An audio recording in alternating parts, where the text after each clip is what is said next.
안녕하세요, 철조청TV입니다. 오늘 영상은 오랜만에 저희에게 접수된 사연을 바탕으로 제작된 영상입니다.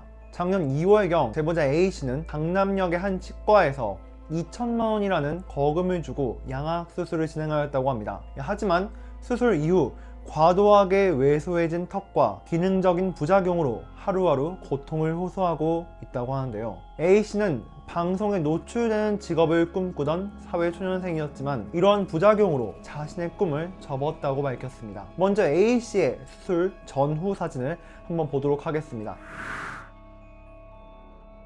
A씨는 과절제를 한 탓에 흔히 이 귓볼 아래 사각턱 라인이 완전히 사라진 일종의 개턱의 형상을 띠고 턱 끝은 미간보다도 더 들어가 무턱이 되어버렸다 라고 호소했습니다. A씨는 대학병원을 찾아 현재 상태에 대하여 상담을 받고 턱 재건술을 진행해야 한다는 진단을 받으셨다고 합니다. 추가로 병원에서는 A씨에게 원인을 알 수 없는 3차 신경장애라는 진단을 내렸고 현재 환자 본인은 대인기피증에 일상생활 역시 원활히 하지 못하고 있다고 밝혔습니다. 망가진 얼굴을 되찾기 위해서 또 치료받았던 병원에 대한 믿음이 있었던 A씨는 대학병원, 구강, 안면외과, 성형외과 등을 차례대로 방문해 보았습니다. 저희 영상의 초반부에서도 말씀드렸듯 A씨는 이 정보를 공유하고자 이번 제보에서 자신이 병원을 방문하였을 당시부터 느꼈던 내용 모두를 그리고 녹취록과 함께 저희에게 제보해 주었는데요. 그 내용 지금부터 한번 살펴보도록 하겠습니다.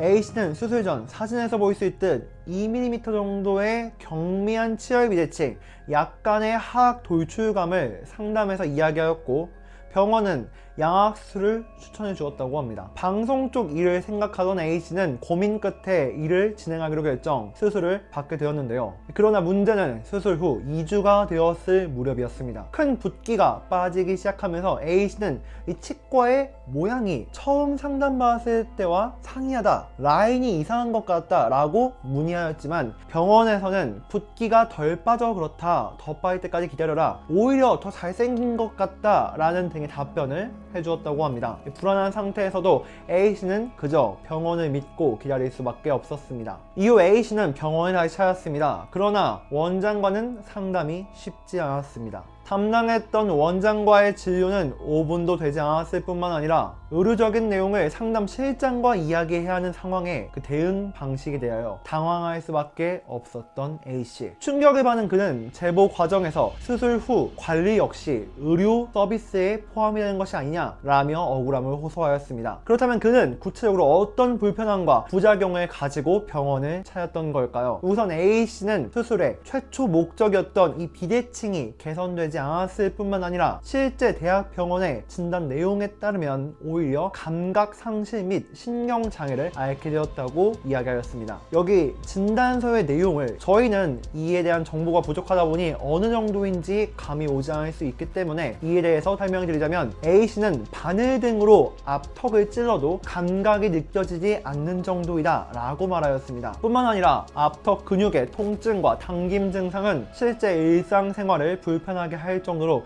상시 지속되고 있었으며 입 주변 근육을 풀어주지 않을 경우에는 입을 벌리는 것 역시 원활하지 않는 정도다 라고 밝혔습니다. 이어진 2부에서는 이 앞선 내용들에 대하여 병원은 어떤 입장을 보이고 어떤 반응을 보였으며 이 과정을 녹취했던 A씨의 녹취록을 함께 여러분들께 전달드리도록 하겠습니다. 그럼 2부에서 뵙도록 하겠습니다.